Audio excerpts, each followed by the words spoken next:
Good morning, good afternoon, good evening from whichever part of the world you're from. This is Kavita Ramchand from Life Success Coaching in Mauritius. So, we are continuing reading the book You Were Born Rich. I'm on chapter 9, which is about Don't Think in Reverse. And this is one of my favorite chapters in the book because it was the, the information that changed everything for me because I was always thinking in the right direction until I had like an emotional impact, a great blow in my life due to my brother's death, and questioning why I attracted his death because I knew I was attracting everything. I discovered that thinking in reverse led me towards depression.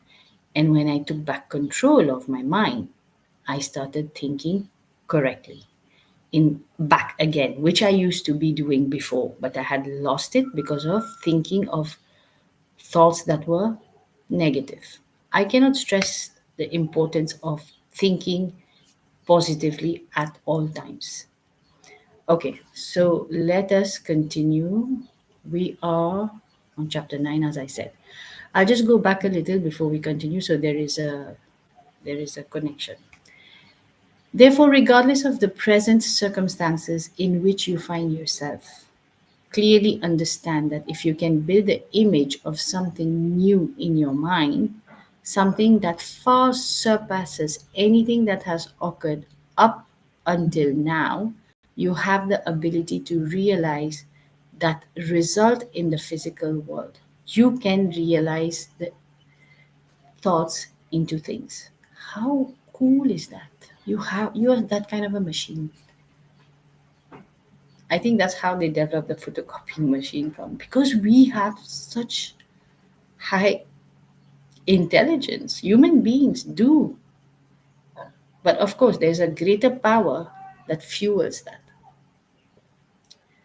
And the power will fuel it if you're giving the power.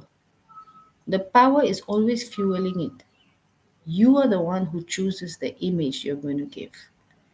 You can either let the image of your physical results dictate how you think and feel, or you have the power to think, originate thoughts, and let those thoughts come to pass into your reality. That's how everything is created from thoughts to things, from spirit to matter.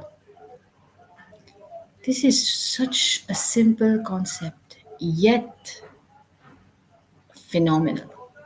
And it makes such a big difference in our results, right? All right, let's continue. It could not be more clear that all of us have been born rich in the sense of having a magnificent God given potential which we owe ourselves to nurture.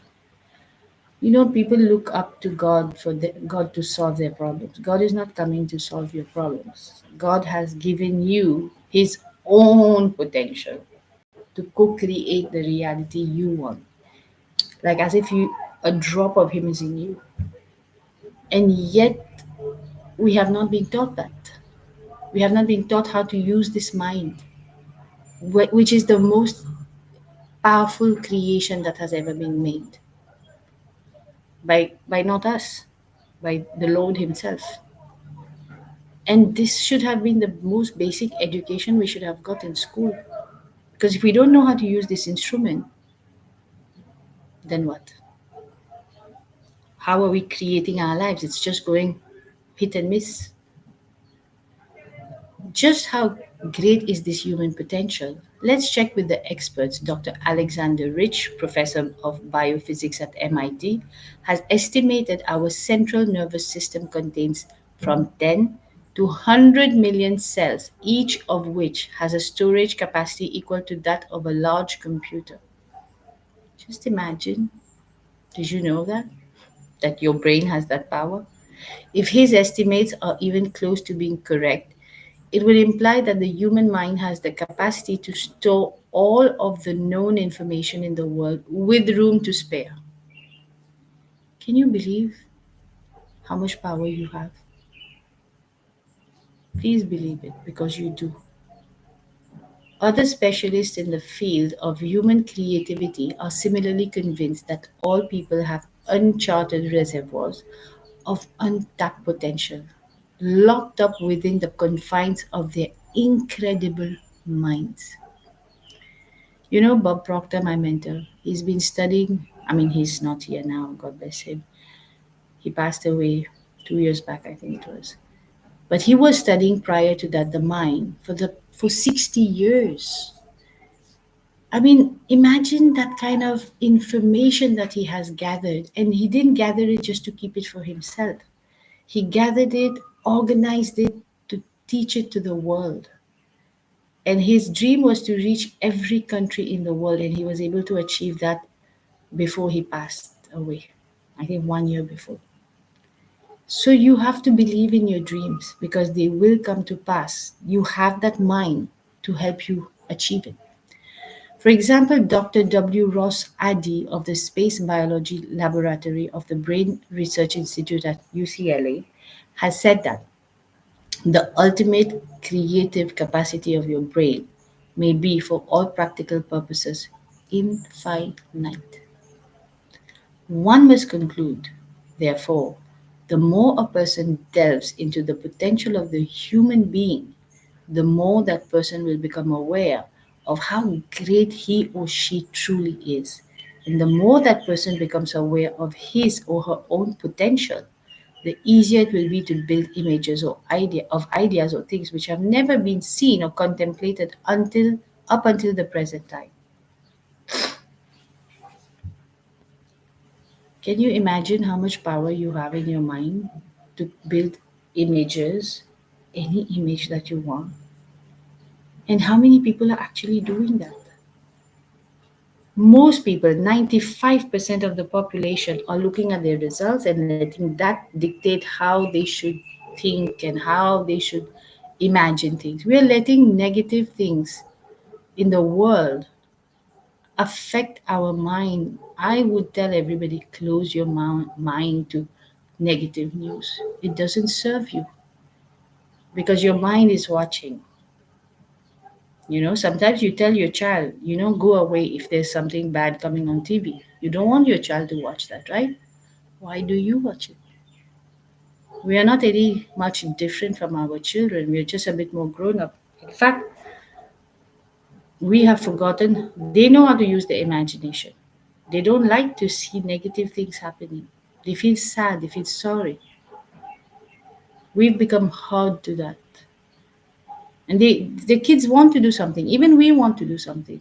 But we've become so conditioned to think that way, most people, that we don't see solutions. We are blaming the world for what they're doing, but we don't see that we can also solve the problem. We are part of the problem and we can solve it.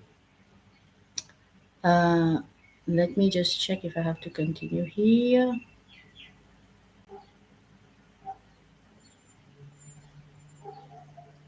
Okay, I have to continue. Now, pause for just a moment and reflect upon the degree to which you have been utilizing this incredible power to improve the quality of your own life and the lives of those people who surround you. If you know for a fact that you have not been tapping into these great reservoirs of talent and ability, then you should ask yourself very candidly why you have not been. For if you do this, you might just discover you have been telling yourself for such a long period of time that you can do certain things that you have actually manufactured a genuine mental block in your own conscious mind. That's what most people do. That's where I was also. I cannot do this. I cannot do that. That's not easy. I'm surrounded by people who always use the word not easy, difficult, you know? And what is another word that we use here? Tired. We're always tired. It's not that we lack energy, we lack desires because we are born to fulfill our desires. And desire is something that has been put into us as being something not good. So understand that there is no block outside of you. The only block that exists is in your mind. What are you thinking?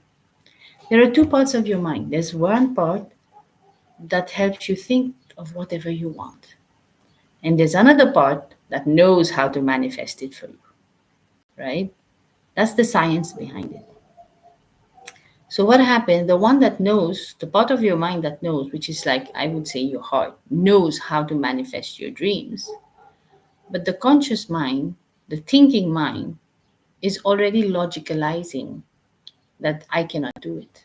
If you keep telling yourself you cannot do something, that's exactly what you're going to see in your reality. You are actually predicting your future by telling your whatever you're telling yourself today. Change it. Change the way you talk to yourself. Be kind to yourself. Be loving to yourself. You're the first person in your life. When you go, you'll be the only person who will leave. You cannot take anybody with you. You came alone, you'll go alone. But you'll take something with you. Your deeds, right? Everybody knows that. Make your life count. Do be the best. Achieve the highest potential you can because you have that potential. That's your human birth privilege, which others cannot do, but you can. Other species cannot do. They are already living their potential. They are limited to that, but not you. You have a wonderful, marvelous mind that was given to you by God. How are you using it is in your power. So, thank you very much for being here, and I wish you all a wonderful day ahead. Have a good life. Bye bye. Thank you.